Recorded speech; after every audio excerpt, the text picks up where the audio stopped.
Alors, bonjour à tous, bonjour, bonsoir, selon l'heure à laquelle vous êtes connectés.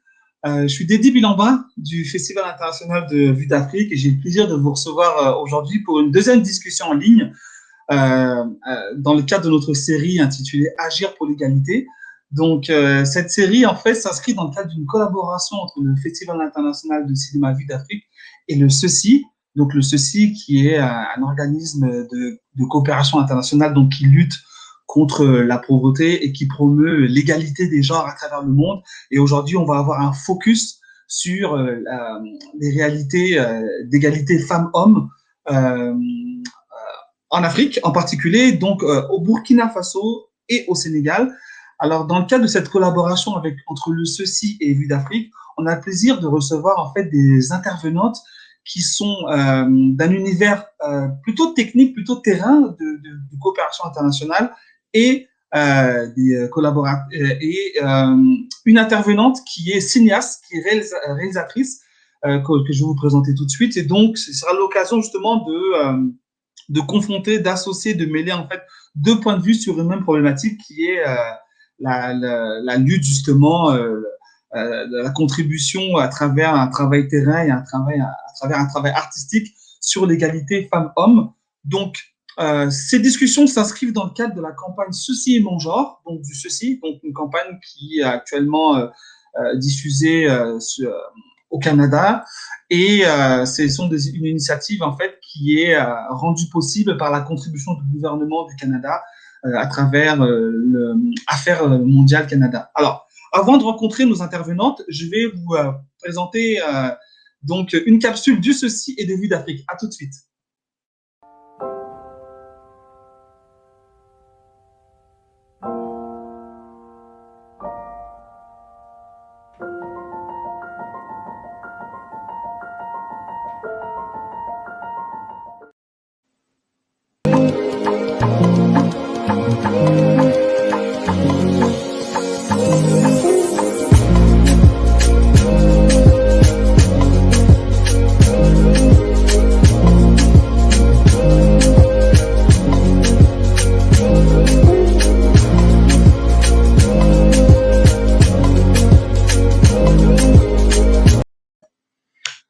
Ok, parfait. Donc là, c'était pour vous mettre un petit peu en contexte afin que vous puissiez découvrir nos différentes, les deux partenaires en fait qui développent justement euh, l'activité du jour. Alors, je vais vous présenter sans plus tarder nos intervenantes. Alors, je vais commencer par Angèle Diabang. Bonjour Angèle.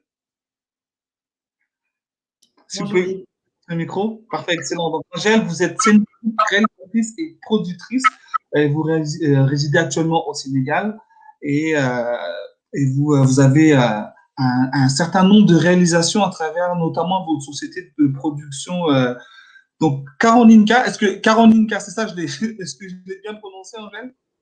Oui, c'est Karolinka. Qu'est-ce que ça signifie, Karolinka?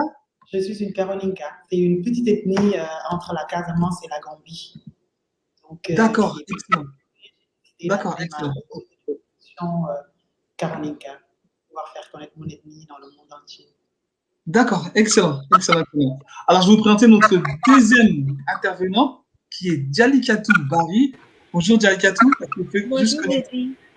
Enchanté, enchanté. Alors Dialikatou, vous êtes coopérante volontaire, donc, vous êtes actuellement donc, aussi à Dakar au Sénégal, et vous êtes conseillère en entrepreneuriat féminin. Exactement. Enchanté Dialikatou.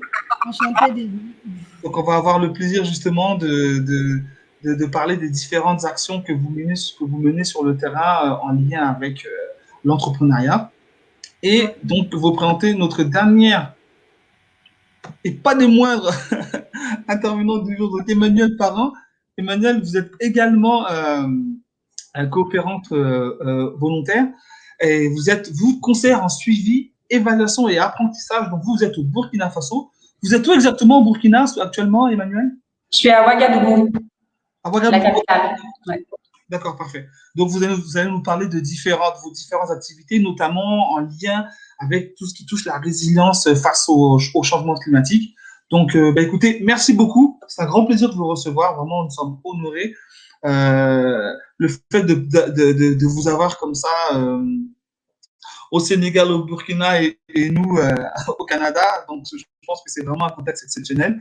Alors, pour commencer, je vais vous poser une question donc, collective afin de pouvoir un petit peu mieux connaître le pourquoi du comment de vos engagements respectifs et la manière justement dont c'est fait. Donc, tout simplement, attends, vous êtes toutes les trois en fait dans le cadre de vos activités, donc vous contribuez à votre manière donc à une société plus égalitaire à travers vos talents et compétences professionnelles. Donc, on voudrait savoir un petit peu comment cette volonté de vous engager pour cette cause est née. Alors, on va commencer par vous, Dialy Katou, puis ensuite, Emmanuel, vous pourrez prendre la suite. Alors, Dialy Katou, est-ce que vous pourrez nous partager un petit peu comment votre engagement c'est fait? Alors, on a un petit problème de connexion. Alors, on va tout de suite passer à Emmanuel. Alors, Emmanuel, est-ce que vous pouvez juste nous dire un petit peu comment est venue votre volonté de vous engager de cette manière? Oui, ben en fait, pour moi, c'est venu assez tôt, là, mon désir de m'engager en coopération internationale. À l'adolescence, en fait, j'ai un peu pris conscience qu'il y avait des inégalités dans le monde et puis j'ai voulu savoir d'où ça venait, c'était quoi les causes, en fait, de ces inégalités-là. Et je voulais voir comment moi, peut-être, je pourrais agir ou bien contribuer à changer les choses à ma manière. Faut dire que moi, j'ai un besoin d'être utile. C'est très important pour moi de faire quelque chose qui est utile. Et il y a aussi que, bon, moi, j'ai toujours été fascinée par le continent africain, par la richesse culturelle et puis l'histoire des peuples africains. Donc, c'était sûr que d'une manière ou d'une autre, j'allais trouver une façon de pouvoir mettre les pieds sur le continent africain. J'ai commencé, dans le fond, par faire un bac en études internationales pour justement avoir les outils pour bien comprendre et analyser les enjeux de développement. Et puis après ça, ben, j'ai fait un MBA en gestion d'entreprise pour développer les compétences pour lesquelles j'avais le plus d'aptitude. Bon, pour moi, c'est la gestion d'entreprise, gestion de projet, l'entrepreneuriat. Et c'est ça que maintenant, ben, je peux mettre à contribution là, dans mes mandats de coopération volontaire. Et voilà, donc maintenant, je me rends compte à quel point l'égalité homme-femme, c'est vraiment un vecteur essentiel là, du développement ici en Afrique. Donc, la coopération, pour moi, c'est vraiment juste une façon d'être utile, puis je trouve ça super motivant. Excellent. Une façon d'être utile. Ça, c'est vraiment Voilà. au fondement de votre action. Merci beaucoup. Merci beaucoup. Alors, je vais passer la parole à Dialy Katou. Alors, Dialy Katou, est-ce que vous pouvez nous partager un petit peu comment vous est venue justement cette fibre, cette volonté de faire de cet engagement votre métier au quotidien? Si vous pouvez activer votre micro, Dialy Katou, s'il vous plaît. Merci, à tout de suite. Merci de me donner l'opportunité de m'exprimer sur la page Vue d'Afrique dans le cadre de Ceci et Monja. Mon engagement comme volontaire est motivé par des raisons personnelles et professionnelles. Personnelles parce que j'ai toujours voulu donner la chance à des parents, les aider à améliorer leur pouvoir économique afin de donner l'avenir qu'ils souhaitent pour leur enfant, comme ce fut le cas me concernant par mes parents. Et pour la petite histoire, je suis la première fille de mon village à être scolarisée et cela grâce à l'engagement, au pouvoir économique de ma mère, mais aussi à la masculinité positive de mon papa qui a accepté de braver les interdictions, entre guillemets, malgré les réflexions de ses proches et qui m'a permis d'aller à l'école. Et je me souviens d'ailleurs de l'une des réflexions qui était que il a choisi la vie d'ici-bas pour moi et qu'il allait le payer par ma désobéissance et peut-être le déshonneur lié au comportement et aux manières que je vais apprendre à l'école. Grâce à Dieu, je n'ai pas désobéi, encore moins déshonoré. Et après mon inscription à l'école, le commerce de ma maman a aidé à participer aux frais de scolarité. Elle a été aidée aussi par sa maman et aussi par sa petite sœur jusqu'au bac. Et à partir de là, mon mari a pris le relais. Et comme vous pouvez le voir, je suis le fruit de l'effort et de sacrifice de plusieurs personnes. Qu'elle en soit remerciée. C'est une raison suffisante pour moi de m'engager pour le bien-être d'autres personnes. Au point de vue personnel, maintenant au point professionnel, avec un diplôme en gestion d'entreprise, j'ai travaillé avec les femmes dans le microcrédit en Guinée, j'ai travaillé au Burkina avec des clients dans le conseil fiscal, j'ai travaillé au Gabon avec les médecins pour la recherche de meilleures solutions de prise en charge avec leurs patients. Et j'ai travaillé comme bénévole au Zimbabwe pour amasser des fonds afin de financer des orphelinats à Harare. Et de retour au Canada, toujours dans la perspective de contribuer au développement, à l'objectif de développement durable, je me suis inscrite en maîtrise de gestion de projet. Et après ma maîtrise, j'ai travaillé aussi avec une ONG canadienne dans un projet qui portait aussi sur l'information et la formation des parents de comment prévoir le financement des études préscolaires de leurs enfants. Ah, excellent, Dialikato. Alors, on va juste essayer de garder le temps plus court pour que vous puissiez décrire vos actions concrètes. D'accord. Alors, comment je vais dire, avec riche de toute cette expérience, j'ai jugé nécessaire de mettre à la disposition, par mon engagement au CECI, des femmes au Sénégal en entrepreneuriat féminin, parce que je suis convaincue que l'atteinte des objectifs de développement durable passe par l'autonomisation des femmes, qui est une priorité du CECI. Excellent. Merci beaucoup, Dialikato. En tout cas, le fait que vous nous dites que vous étiez la première femme de votre village à avoir pu faire des études prouve que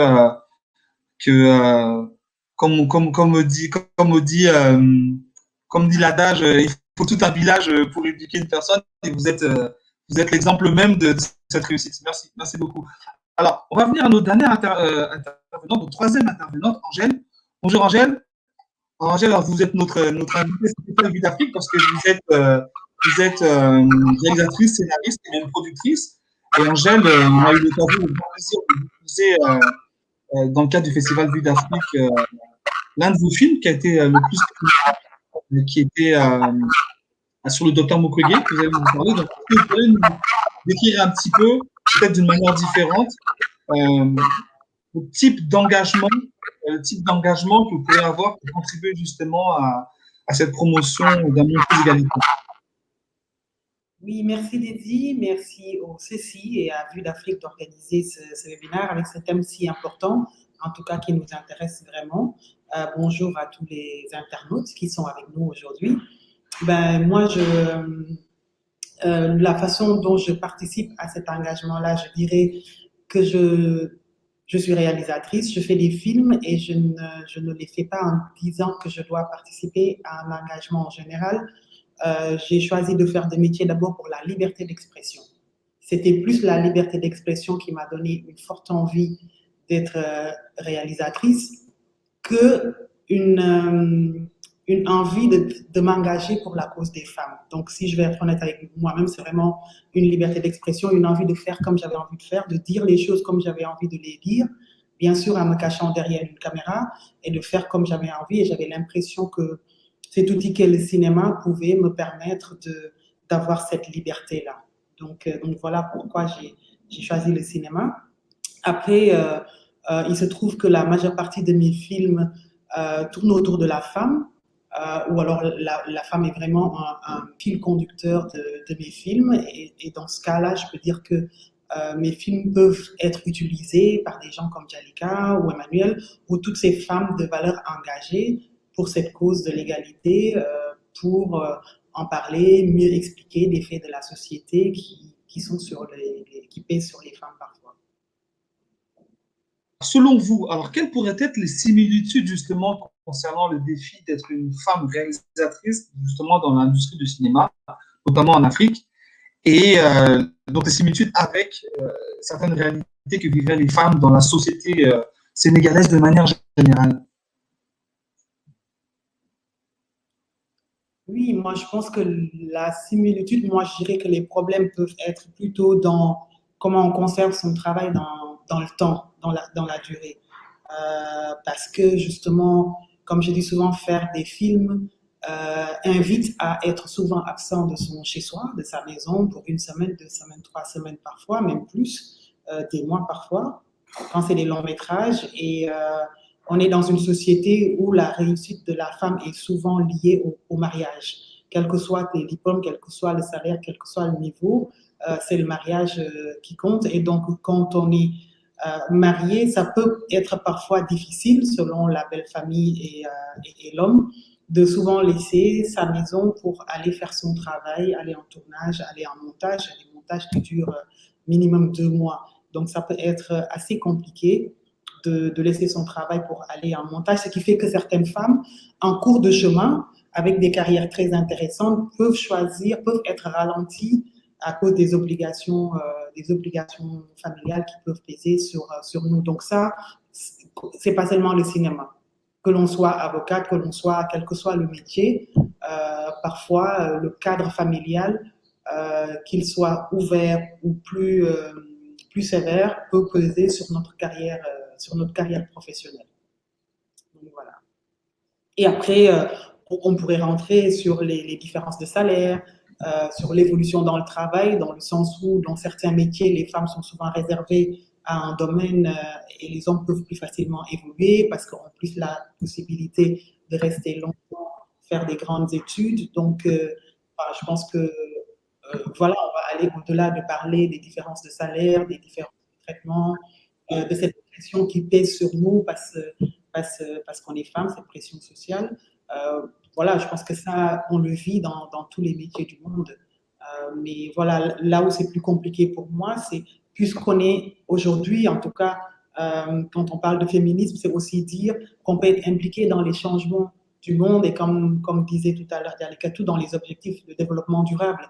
Et pour qu'on puisse être dans toutes les tables de négociation, il faut que nos carrières, nos objectifs professionnels puissent aussi durer, puissent exister dans la durée et dans le temps. Là, on pourra être à chaque fois présente quand il le faut pour défendre les futures politiques qui vont tourner le monde. Excellent. Vous avez parlé on va couper le micro. Alors, vous avez parlé, Angèle, justement de certaines pressions sociales. Donc, justement, dans vos films, vous parlez de certaines réalités culturelles, sociétales. Vous pensez que, justement, le cinéma peut aider à déconstruire certaines réalités que défendent les intervenantes comme Emmanuelle et Diallo Katou sur le terrain? Ah oui, définitivement, le cinéma peut aider à déconstruire. Le cinéma est un des meilleurs médiums de propagande, mais aussi de sensibilisation. Et c'est pour ça que c'est important la façon dont on peut, en tout cas quand on choisit de parler de certains thèmes, la façon dont on les traite est très important. Parce que voilà, ça peut aider. Je sais que par exemple, mon film sur le docteur Mukwege a été beaucoup utilisé par un psychologue en Centrafrique où c'était aussi une zone de guerre. Il l'a beaucoup utilisé à chaque fois qu'il allait en Centrafrique pour justement parler des conséquences de la guerre et des préventions et tout ça. Donc ça peut être, ouais, c'est un outil. C'est même pas que ça peut être un outil, c'est un outil. Excellent, excellent. Merci beaucoup, Angèle. Merci beaucoup, Angèle. Alors, je vais revenir avec Emmanuelle et Diallo Katou. Et on va essayer de rentrer un petit peu, de manière un peu plus concrète dans vos quotidiens sur le terrain. Donc voilà, en fait, la question va être pour vous deux et vous pourrez répondre. Est-ce que vous pourrez justement nous parler de votre travail justement au quotidien, sachant que la démarche particulière de ceci, c'est d'appuyer, d'accompagner des organismes locaux qui sont déjà actifs, d'accord? Et donc, est-ce que vous pouvez nous parler justement des travaux que vous faites avec vos différents partenaires sur le terrain et justement les travaux que vous réalisez, les actions qui visent justement au renforcement du pouvoir économique des femmes, donc la résilience face au changement climatique, et tout ça en lien avec les objectifs du développement durable, dont les cibles principales, alors je vais les citer, hein. Alors, il y a le numéro 1 qui est la réduction de la pauvreté, l'objectif numéro 5, donc l'égalité entre les femmes et les hommes, l'objectif numéro 8 qui est la croissance économique durable, l'objectif numéro 10 dont le but est de réduire les inégalités dans les pays, et l'objectif numéro 13 qui est la lutte contre les changements climatiques. Alors, Écoutez, Emmanuel, je vais vous donner la parole. Est-ce que vous pourriez un peu nous décrire voilà, votre travail au quotidien et de quelle manière vous œuvrez à atteindre ces objectifs? Oui, ben moi j'ai la chance d'intervenir sur un projet qui est vraiment un très très beau projet qui est en lien directement avec les objectifs de développement durable. J'interviens à titre de conseillère en suivi, évaluation, apprentissage sur le projet d'amélioration de la résilience au changement climatique des femmes dans les parcs à carité. Liés au- Alors, excusez-moi, Emmanuel, on a un petit souci de connexion. Alors, pour un petit souci de connexion, alors ce que je vous propose, c'est on va passer la parole à Jalikatou qui va nous parler de ses actions au quotidien et on va revenir avec vous tout de suite, si vous permettez. Ok, merci Dédi. Mes actions au quotidien, c'est comme vous le savez, je travaille avec le réseau Sigil Jigen qui a été parrainé pour sa création par le CECI et qui est un grand réseau regroupant 18 associations composées de plus de 12 000 femmes et qui a pour mission l'amélioration et le renforcement du statut de la femme sénégalaise. Alors, mon rôle en tant que conseillère en entrepreneuriat féminin est d'abord de faire comment aller en entrepreneuriat, parce que pour moi, aller en entrepreneuriat, c'est identifier un besoin auquel on va apporter une solution en créant la valeur et des distributions de richesse tout en prenant un risque financier. Donc, mon premier rôle, c'est d'abord aller collecter de l'information auprès du personnel du réseau, mais aussi auprès de ses membres pour les appuyer dans le renforcement de leurs capacités en entrepreneuriat féminin, les aider, par exemple, comme vous voyez sur les photos, là, c'était un atelier d'élaboration de plans de projet avec les membres du réseau Sigil Jigen et aussi les accompagner par l'organisation d'ateliers en leur parlant de leurs droits et par exemple, l'accès au financement. Actuellement, normalement, je dois agir sur un projet, c'est des projets thématiques en riposte à la pandémie de COVID-19, qui sont des projets en ce qui concerne mon organisation sur l'aviculture. Il s'agit d'aider les femmes à consolider leurs revenus, les femmes vulnérables, et à les accompagner dans la résilience contre le COVID-19 et aussi à faire un suivi évaluation avec eux à long terme. Donc, c'est cela mon quotidien. C'est aussi de m'impliquer dans les activités des membres du personnel du réseau Sigil Jigen pour les apporter ma contribution, que ce soit dans l'amélioration du pouvoir économique des femmes ou que ce soit dans l'égalité des sexes. Par exemple, il y a certaines des photos, le thème, c'était sur le leadership transformationnel. Donc, j'ai commencé il y a 2 mois et demi et nous allons bientôt mettre en œuvre les projets pilotes dont je vous ai parlé concernant la résilience contre le COVID qui cible les femmes vulnérables, les handicapés et les jeunes filles, et pour répondre aux objectifs de développement durable dans la réduction de la pauvreté. Alors, dites-moi, Jalikatou, justement, donc la thématique est justement de s'engager en tant que volontaire. Je voulais savoir justement comment est reçu sur le terrain. Donc, parce que vous accompagnez des personnes qui sont déjà actives. Alors, comment est reçue votre contribution? Parce que vous êtes sénégalaise, mais vous avez vécu un moment au Canada. Alors, comment est reçue justement votre contribution là-bas? Bon, en fait, je suis guinéenne d'origine. Je ne suis pas sénégalaise. D'accord. Mais bon, c'est la même chose, c'est le même peuple. Ma mère est sénégalaise.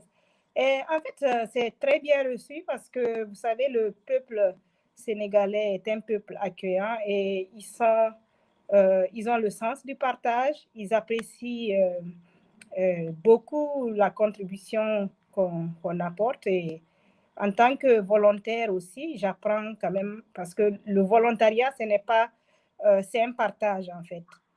J'apporte mon expérience aux partenaires en question, mais j'apprends aussi d'eux par leur sens du partage, leur joie de vivre. Et en fait, c'est un travail d'équipe, c'est un travail collégial. Donc, c'est très bien apprécié. Excellent, excellent. Merci beaucoup, Zalikatou. Et donc, est-ce que vous pourriez redonner le nom de la structure avec laquelle vous travaillez sur le terrain? C'est le réseau Sigil Jigéen. D'accord, parfait. Oui, qui s'occupe de l'amélioration et du renforcement du statut de la femme sénégalaise par la protection de leurs droits, mais aussi de l'amélioration de leur pouvoir économique. Parfait, excellent, excellent. Alors, on va repartir au Burkina.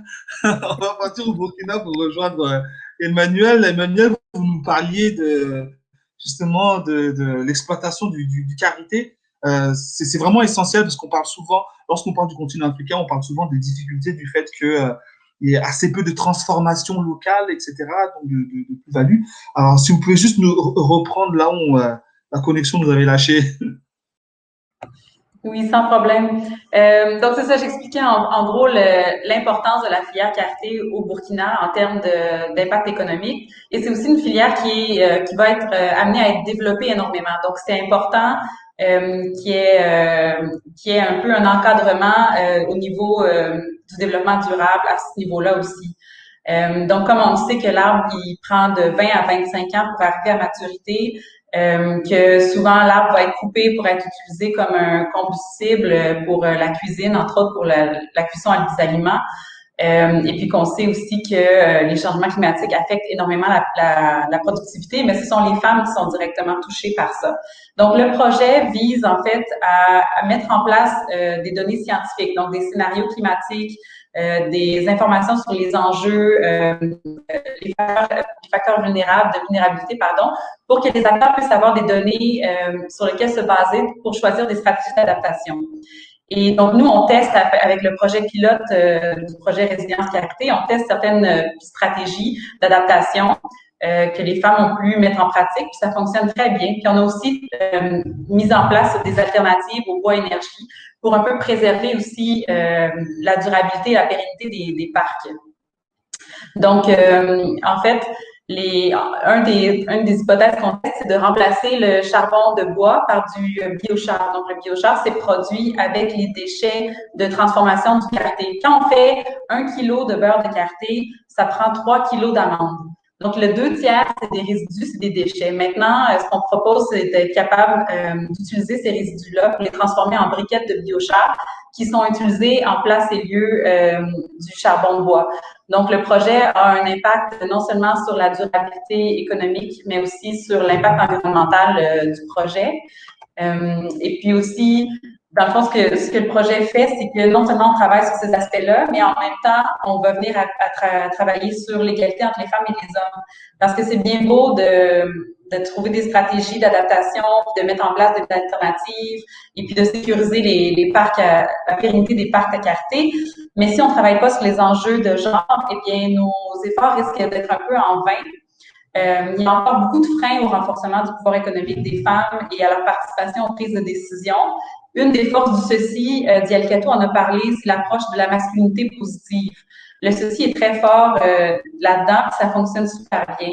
En fait, c'est en travaillant avec les autorités, les personnes en position d'autorité qui sont très majoritairement des hommes, on travaille avec eux pour les transformer en alliés dans la lutte pour l'égalité homme-femme.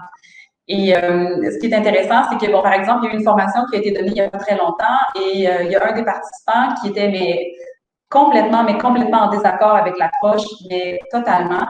La formation dure 3 jours, donc ils ont eu des échanges assez corsés. Et au bout des 3 jours, ben, la personne a été capable de comprendre vraiment l'importance de la participation des femmes, du pouvoir économique des femmes aussi. Et puis, il était très heureux de la formation qu'il a reçue à la fin, puis il se disait un leader sensibilisé. Et à chaque fois qu'on donne des formations comme ça, on a toujours des retours vraiment positifs. Les gens veulent plus de formations, qu'on aille plus dans les villages donner ce genre d'encadrement-là. Et les femmes aussi nous disent à quel point l'approche de la masculinité positive a un impact dans leur communauté. En fait, ce qu'on constate, c'est que face le changement, en fait, ça crée souvent de la résistance. On le sait, là, la résistance au changement, ça arrive partout dans tous les domaines. C'est normal, c'est humain. Donc là, c'est de travailler, en fait, à démontrer comment ça peut être gagnant-gagnant que de permettre de donner plus de pouvoir et d'autonomie aux femmes dans les zones économiques. Voilà. Excellent, excellent, merci beaucoup. Merci beaucoup. Alors, pour les personnes qui suivent la discussion actuellement, on a mis en commentaire là un sondage que vous pourrez remplir qui va nous permettre un petit peu de prendre des informations de votre part et puis afin de garder une relation un peu interactive. Alors, je vais faire revenir Jalikatou et Angèle. Est-ce que vous aurez un point chacune à rajouter sur vos interventions en particulier avant de poursuivre et celle de vos camarades avant de poursuivre sur la question suivante? Pas en particulier? Ok, d'accord, il n'y a pas de problème, il n'y a pas de souci. Alors, je voulais vous poser une question qui est extrêmement d'actualité. Dans cette situation qu'on vit aujourd'hui de pandémie, de Covid qui bloque l'économie de manière assez lourde, on voulait savoir un petit peu, voilà, partager avec vous, que vous nous partagez un petit peu dans le cadre de vos activités, quel est l'impact justement de cette situation de pandémie de Covid et les répercussions que ça a au niveau social et notamment les inégalités qui pourraient en découler dans vos différents pays. Jalikatou, est-ce que vous avez un exemple comme ça justement en termes d'entrepreneuriat auprès de votre public sur justement l'impact de cette pandémie? Oui. Le Covid a eu un impact néfaste, comme un peu partout ailleurs, sur l'ensemble du Sénégal. Et d'après un cabinet d'audit, la croissance du PIB a été projetée à 1,1%, alors qu'il était attendu à 6,8%. Et en matière d'entrepreneuriat, nous savons que les femmes représentent 46% de la filière agroalimentaire. J'entends par agroalimentaire, agriculture, élevage, pisciculture. Et avec la fermeture des marchés territoriaux et la frontière, ces dames-là ont vu leur chiffre d'affaires baisser de moins 60% d'après la présidente des entrepreneurs du Sénégal, Madame Nicole Ngakou, et aussi dans le secteur des services où elles sont représentées à 36%, mais aussi dans la restauration où vraiment, avec le Covid, il y a eu un impact vraiment néfaste. Heureusement, le gouvernement du Sénégal n'est pas resté les bras croisés. Il y a eu quand même des mesures de relance avec le fonds de garantie, le financement d'appoint, avec certains accès au crédit, mais malheureusement, peu de femmes ont pu bénéficier de ces mesures dans la mesure où les femmes sont en général dans le secteur informel. Et il faut quand même une certaine structure pour pouvoir bénéficier de ces fonds-là. Donc, c'est plus les hommes qui ont encore bénéficié de ces fonds et c'est pourquoi je pense qu'il serait vraiment intéressant que on fait comme fait le CECI avec le projet VLF, d'aller à la source pour rencontrer ces femmes-là, parce que les femmes-là ne sont pas équipées d'évoluer dans le contexte Covid, par exemple, d'écouler leur récolte en ligne ou alors de participer à des réunions avec Zoom. Souvent, soit elles n'ont pas la formation pour faire ça, soit elles n'ont pas les structures ou les moyens pour le faire. Donc, voilà un exemple. Aussi, dans le personnel médical, d'après l'enquête de 2015 du ministère de la Santé et des Affaires sociales, 53% du personnel médical, toutes catégories confondues, est composé de femmes.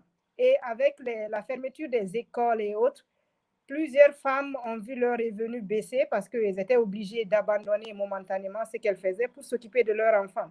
Donc, voilà des exemples, entre autres, de l'impact du Covid au Sénégal.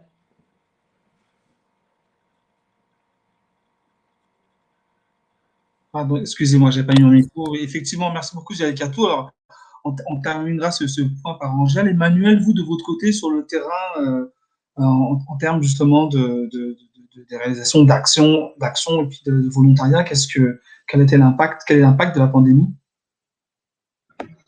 Ben, en fait, on a vraiment ressenti l'impact sur les bénéficiaires sur le terrain. En fait, la pandémie, elle a exacerbé les vulnérabilités.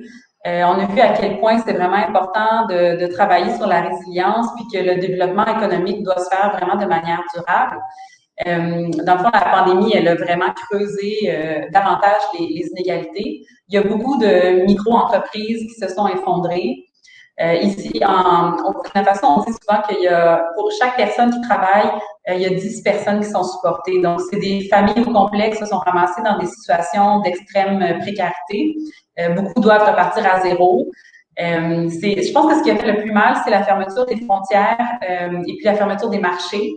Puis aussi, à un certain moment donné, les déplacements entre zones étaient interdits. Donc, la majorité des femmes, elles vivent de petits commerces avec des marges bénéficiaires qui sont très, très minces. Donc, elles n'ont pas pu supporter.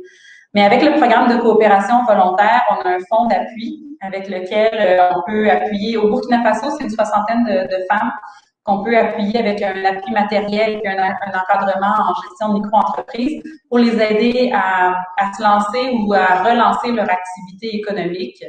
Puis en plus, en accompagnement de tout ça, mais on a beaucoup de sensibilisation qui est faite en ce moment sur le COVID-19 et comment se protéger, puis quelles mesures barrières on peut mettre en place.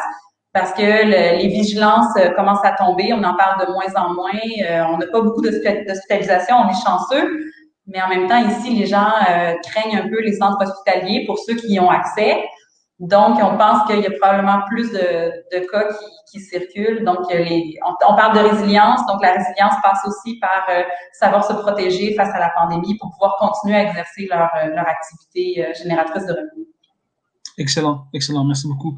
Alors, Angèle, vous, de votre côté, on a vu un petit peu à travers le monde que les tournages, etc., étaient assez bloqués. Vous, dans le cadre de vos activités, comment cette pandémie est vécue? Ben, je pense qu'on s'est vécu un peu comme tout le monde parce que quand on dit que les rassemblements sont interdits, après quand on fait un documentaire, c'est plus facile parce qu'on peut tourner à 3-4 personnes avec un caméraman et un preneur de son, mais quand c'est des projets de fiction où il y a parfois 20-30 personnes, 60 et même une centaine de personnes, comme ce fut le cas avec le tournage de Robert Guédiguian qui se faisait au Sénégal. On était facilement une centaine de personnes sur le plateau. Dans ce genre de situation-là, l'arrêt est obligatoire parce que c'est tout de suite un rassemblement, c'est considéré comme un rassemblement. Donc forcément, je pense que c'est dur pour tout le monde, mais c'est encore pour moi plus dur pour ces gens qui travaillent aujourd'hui pour se nourrir le lendemain. Quand il y a confinement, quand il y a couvre-feu, c'est des gens qui ne peuvent pas travailler jusqu'à une certaine heure. Or, il y a beaucoup de petits métiers qui exigent qu'on soit jusque tard dans son lieu de travail. Il y a quand il y a le confinement, c'est compliqué pour les vendeuses du marché. Même la femme qui vend sa bouillie devant chez elle le soir, c'est une économie pour elle. C'est sa marmite de bouillie qu'elle pose devant son quartier et il y a des dizaines de personnes qui n'ont pas justement de quoi dîner dans les familles, qui viennent se nourrir chez cette vendeuse de bouillie-là dans le quartier. Donc, il n'y a plus la vendeuse de bouillie parce qu'il y a confinement au couvre-feu. Et du coup, ces gens à qui elle permettait de pouvoir acheter un pot de bouillie à, je sais pas, 200 francs CFA ou combien, n'ont plus accès à cette facilité-là pour se nourrir et elle n'a plus de quoi subvenir au repas du lendemain de sa famille. Et pour ces gens-là, je ne peux même pas me mettre à la place de ceux qui travaillent pour se nourrir au jour le jour avec cette pandémie-là. C'est extrêmement difficile parce que la majeure partie d'entre nous pouvons encore travailler en télétravail, même si on n'est pas sur le plateau de tournage et que c'est horrible qu'on arrête le tournage parce qu'on perd beaucoup d'argent. vu qu'il y a des hôtels qu'on a payés, des voitures et que des conteneurs de voitures de 1960 qui arrivent au Sénégal, il faut les rendre, donc on perd de l'argent. Mais c'est pas pareil que celui qui se nourrit pas le lendemain parce qu'il n'a pas allé pu mettre sa petite étale au marché. Donc c'est une situation qui est très très compliquée. En plus, nous on a le choix de pouvoir dire, je ne peux pas être sur le terrain, je peux écrire, je peux faire du développement, je peux ressortir certains projets qui sont dans les tiroirs et y retravailler en attendant que le Covid puisse finir. Il y en a qui n'ont pas ce choix-là de s'occuper autrement en attendant que le Covid puisse finir.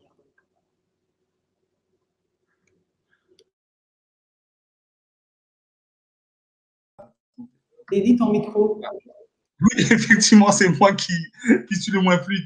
Merci beaucoup, Angèle. Alors, avant de prendre la question du public et de voir une capsule d'un témoignage dans le cadre de la campagne Souci mon genre, alors je voudrais rebondir sur ce dont vous venez de parler, Angèle. Vous avez parlé justement de la dame qui vend de la bouillie. Et c'est très intéressant la manière dont vous en avez parlé, Angèle, parce que d'un personnage que l'on pourrait considérer comme insignifiant, c'est un très mauvais mot. Vous avez su décrire en quelques mots à quel point cette personne, dans le quotidien, dans l'environnement, dans le quartier, est en fait complètement essentielle. D'accord. Et c'est vraiment intéressant dans la manière dont vous l'avez décrite. Et je voulais savoir justement, alors, dans vos films, qu'elle soit victime, qu'elle soit virtuose, qu'elle soit forte, qu'elle soit en difficulté, vous présentez certaines représentations justement des femmes africaines. Et selon vous, justement, à travers le travail que font Emmanuel et Jalikatou sur le terrain en les aidant justement, en les accompagnant dans leur démarche de renforcement, vous, à travers le cinéma, quelles sont selon vous l'imagerie sur les femmes qui devraient être adressées et foncièrement changées, en fait? Voilà, vous avez parlé justement là de la vendeuse de bouillie qui pourrait être considérée comme une personne anodine, mais qui en fait est un maillon essentiel d'un certain équilibre. Alors vous, en tant que cinéaste, c'est quoi justement les imaginaires autour des femmes africaines, des sénégalaises en particulier, que le cinéma pourrait permettre d'aider à changer? Ben déjà, pour revenir à cette femme vendeuse de bouillie, un documentaire sur elle peut permettre de découvrir tout l'environnement et tout ce qu'elle permet grâce à cette bouillie-là dans un quartier.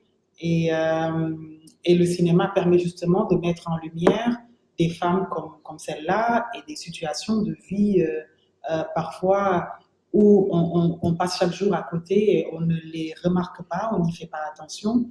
Donc, il y a plein on va dire, de situations que le cinéma permet de mettre en lumière. Mais il y a aussi des situations de femmes, comme tu dis dans ta question, que le cinéma peut aider à améliorer.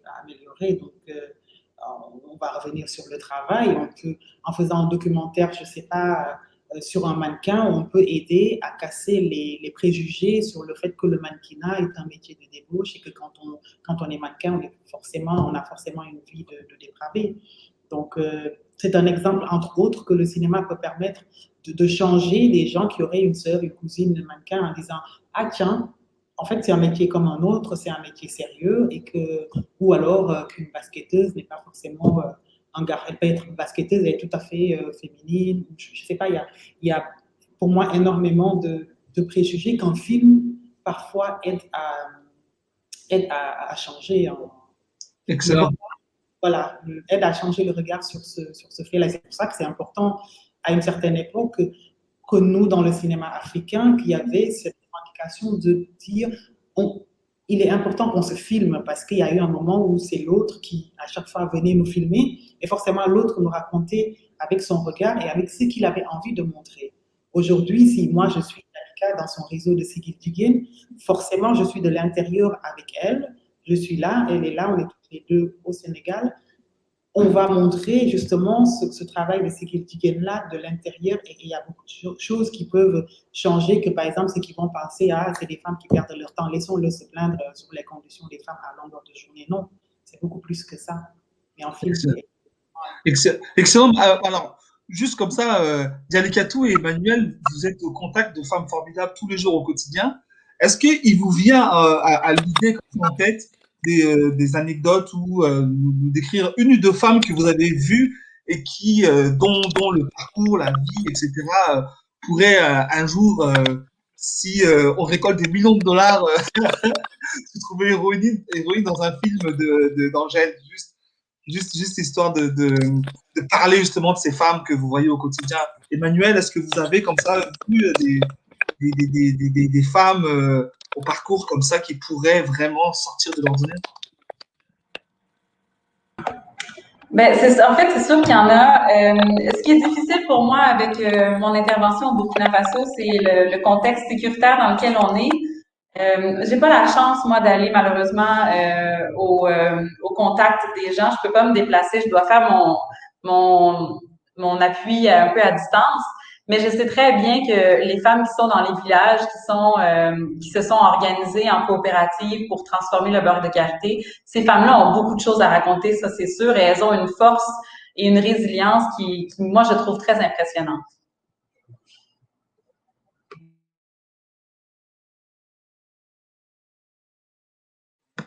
Excellent. Jalikatou, alors est-ce que vous, dans le cadre de vos activités, vous avez croisé comme ça des femmes dont le parcours pourrait vraiment inspirer un scénariste ou un réalisateur ou une réalisatrice? Comme a dit Emmanuel, le contexte de Covid fait en sorte que, bon, je n'ai pas encore rencontré beaucoup de femmes, quoique les femmes que j'ai rencontrées peuvent tous être des héroïnes, y compris la directrice exécutive de Seguil Jigen, que j'apprécie beaucoup et que je trouve très bien cultivée. Et lors de des deux ateliers auxquels j'ai participé en personne, j'étais très impressionnée par le niveau d'éducation des femmes qui étaient là pour participer aux ateliers et qui devaient restituer la formation à leurs membres. Donc, je n'ai pas en tête une personne peut-être que je pourrais pointer du doigt, sauf peut-être Madame Turpin du réseau Seguil Jigen. Mais je pense que oui, toutes les femmes sont des femmes inspirantes. Merci beaucoup. Merci beaucoup. Alors, c'était une petite. Alors, l'appel est énoncé. Et de toute façon, chaque rencontre permet de faire en sorte que les talents des uns et des autres puissent s'exprimer. Alors, on va passer à une question du public. Alors, juste pour rappeler à nos chers internautes, toutes les personnes qui nous suivent, donc on a un sondage en ligne, donc dont vous voyez un petit peu les images ici. Donc, on va vous inviter à aller voir en bas, il y a le lien sur notre page. Donc, il y a un sondage, en fait, qui va vous permettre de nous donner votre avis. C'est très rapide, c'est quelques questions. Donc, on va vous encourager à venir remplir ce questionnaire. Alors, on a une question du public. Alors, une question qui est un petit peu technique. Alors, je ne sais pas si vous aurez tout de suite l'information, mais le but aussi, c'est de pouvoir interagir de pouvoir interagir avec tout le monde. Alors, on nous demande si dans vos pays respectifs, est-ce que vous considérez que donc l'égalité, la parité femmes-hommes est respectée dans l'administration publique dans vos différents pays? Ça, c'est une question qui nous vient du public. Alors, je vais vous laisser répondre chacune. Est-ce que Jalikatou, est-ce que c'est quelque chose que vous avez pu observer en particulier? C'est une question du public. Oui, il faut dire que le Sénégal fait partie des pays qui a ratifié pratiquement toutes les conventions sur l'égalité des genres. Et c'est aussi le pays 8e rang mondial en nombre de parlementaires femmes. Mais avec la culture et le poids de la tradition, les femmes ne sont pas encore en égalité avec les hommes dans les structures administratives. J'ai lu une enquête sur l'évaluation nationale où, par exemple, à la fonction publique, il y a seulement 24,5% de femmes, il y avait en 2011. Donc, je pense que l'égalité femmes-hommes n'est pas encore une réalité au Sénégal, bien que le gouvernement œuvre vraiment dans ce sens. Il y a beaucoup de lois qui ont été ratifiées et il y a des organismes qui œuvrent, par exemple, dans le plan du Sénégal émergent de 2015 à 2035. La priorité est donnée aux femmes et aux filles dans plusieurs projets et programmes. Excellent. Merci beaucoup, Jalikatou. Alors, Emmanuel, est-ce que vous avez eu l'occasion justement d'observer sur le terrain, dans le cadre de vos interactions avec l'administration, s'il y a cette qualité?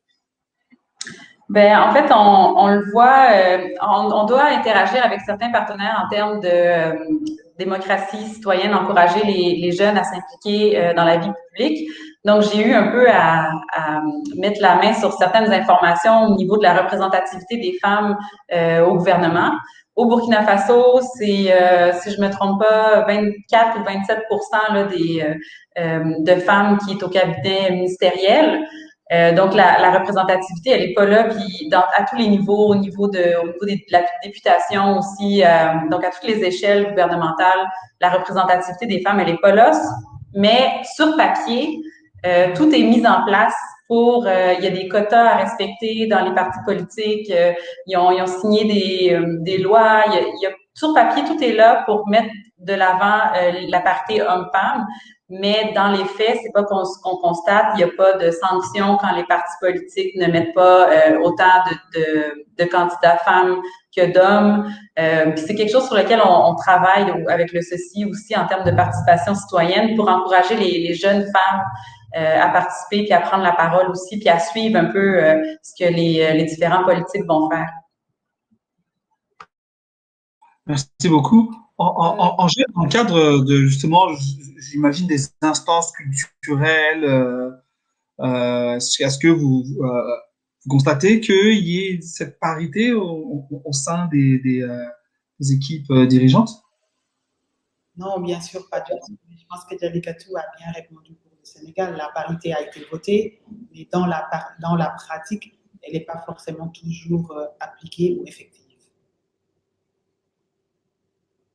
Excellent, excellent. Merci beaucoup. Alors, écoutez, on arrive à la fin de cette discussion, donc, qui a été réalisée dans le cadre de la campagne Ceci est mon genre. Alors, on va vous partager une capsule qui est un témoignage d'une actrice québécoise du nom d'Anne-Marie Cadieux, que je vous partage tout de suite.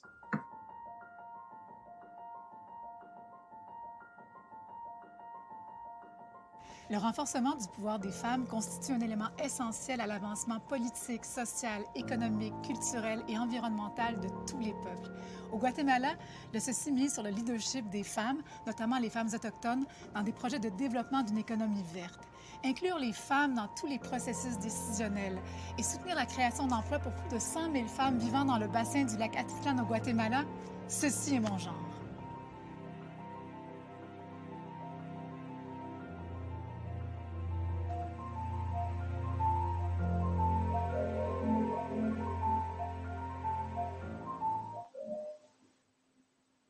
Alors, excellent. Alors, nous invitons tout le monde à aller faire un tour sur le site Ceci est mon genre pour voir les différentes actions, les différentes campagnes qui sont réalisées, mais également sur le site du Ceci.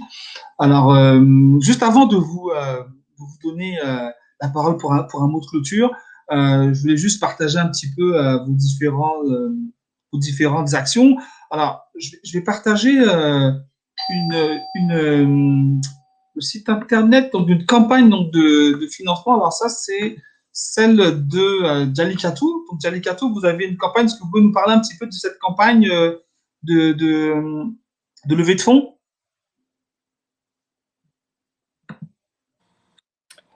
Oui, il s'agit de levée de fonds dans le cadre de mon mandat pour aider à supporter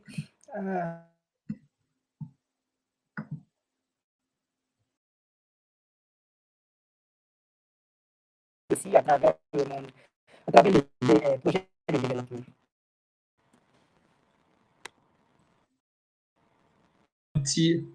on a eu un petit souci. Donc, on va partager. On a quelques petits soucis techniques aujourd'hui. Bon, bah, c'est un peu les aléas de la distance. Et donc, effectivement, de votre côté aussi, Emmanuel, vous avez une campagne. Alors que je vais partager le lien tout de suite. Est-ce que vous pouvez nous en parler? Oui, bon, comme dit Alikatou l'expliquait un peu dans le cadre de nos mandats, on fait toujours un peu de levée de fonds. Les fonds ramassés par les volontaires permettent d'appuyer directement les projets sur le terrain. Donc, les fonds que moi je collecte vont aller directement sur le projet dans lequel j'interviens. Donc, les gens peuvent aller simplement avec le lien sur la site s'ils ont envie de faire un don pour contribuer en fait au projet sur le terrain. Ok, parfait. Alors, ce qu'on va faire, c'est que on mettra les liens des différentes campagnes de levée de fonds donc sur sur en commentaire donc en bas de cette discussion. Alors, Angèle, vous avez créé une société de production donc, qui s'appelle Coronica. Est-ce que vous pouvez nous parler un petit peu des différents projets sur lesquels vous travaillez? La particularité justement de cette de Coronica en tant que société de production? Ouais. Je pense que la particularité de Coronica, c'est qu'elle réalise plus des films principalement, en tout cas autour de la femme, et qu'elle produit beaucoup de réalisatrices femmes. Donc il y a plus de réalisatrices que de réalisateurs qui ont travaillé avec Coronica. Il y a aussi la particularité d'avoir fait des films dans plusieurs pays africains, au Mali, comme vous le voyez là, au Togo, au Rwanda, au Gabon, au Cap-Vert, Gambie. Donc il y a cette ouverture-là sur la sous-région qui fait qu'aujourd'hui, on peut affirmer avoir une expertise pour pouvoir travailler dans plusieurs pays en Afrique et porter des projets ambitieux et importants. Et nous travaillons aussi de plus en plus dans la production exécutive et la direction de prod, dans produire et nous avons une équipe très dynamique. Excellent, excellent. Merci beaucoup. Alors, on va vous demander un petit mot de clôture. Alors, on va s'excuser auprès de nos internautes pour ces quelques petits soucis de son. Alors, on va commencer par vous, Emmanuel. Est-ce que vous avez un mot de clôture?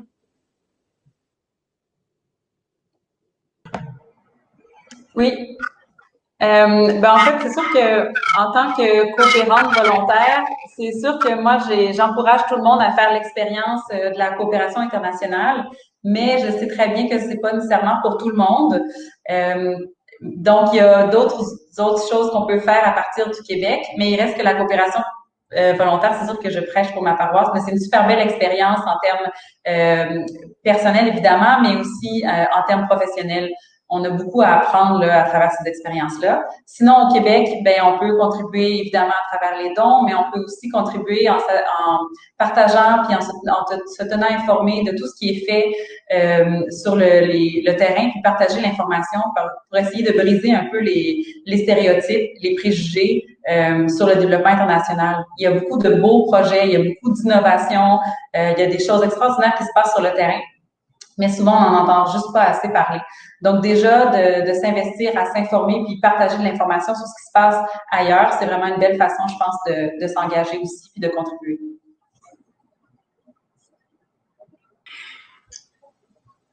Merci beaucoup. Un mot pour clôturer, Jalikatou?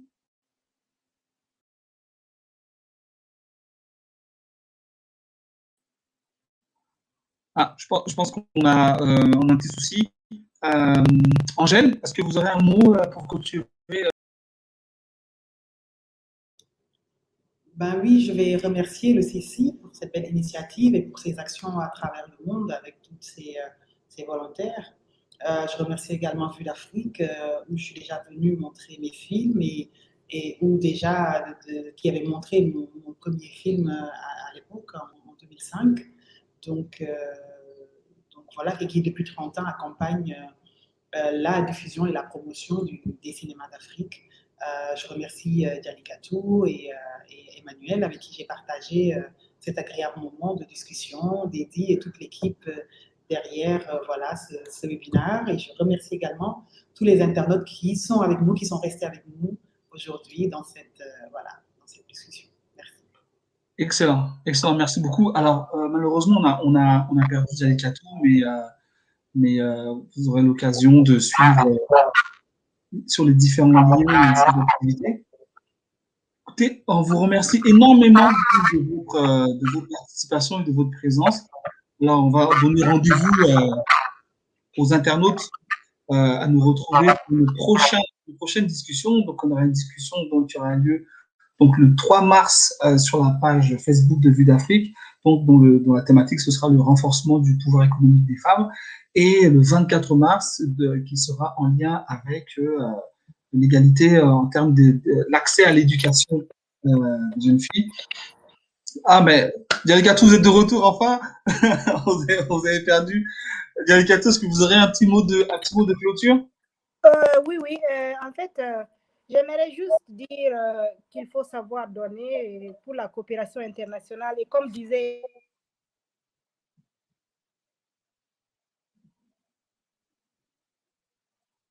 Alors, malheureusement, Jalikatou, malheureusement, on ne vous entend pas bien. On vous entend pas bien. Alors, malheureusement, on ne va pas pouvoir terminer. Alors, je ne sais pas s'il y a un petit souci technique. Mais en tout cas, alors, c'était un plaisir de vous recevoir aujourd'hui. Ce qu'on va faire en sorte, c'est que nous allons mettre en lien en bas toutes les informations sur la levée de fonds justement que réalisent actuellement nos volontaires sur le terrain que sont Jalikatou et Emmanuel. Et on va vous mettre aussi le lien de la société de production d'Angèle. Comme ça, chacun va pouvoir peut-être poursuivre un petit peu l'échange. On va vous donner rendez-vous, bien entendu, dans le cadre du Festival Vue d'Afrique, qui aura lieu donc du 9 au 18 avril en ligne, donc sur la plateforme tv5uni.ca. Et on vous invite également, bien entendu, à partir sur le site de donc Ceci est mon genre pour poursuivre votre information sur les différentes campagnes qui sont réalisées et de manière générale sur le site de Ceci. Donc, c'était un plaisir de vous avoir parmi nous. Mesdames, merci beaucoup. C'était très instructif. C'était vraiment extrêmement intéressant, surtout de pouvoir lier un petit peu ces points de vue techniques, terrain et ce point de vue plus artistique. Mais à ce que vous nous avez expliqué, Angèle, on a l'impression que le cinéma, c'est que de l'art, mais il y a énormément de travail, de production, de financement, etc. Donc, en tout cas, merci beaucoup. Et on vous donne rendez-vous pour la prochaine discussion donc, qui aura lieu le 3 mars. Et d'ici là, portez-vous bien. Merci beaucoup. Au revoir, mesdames. Merci à tous.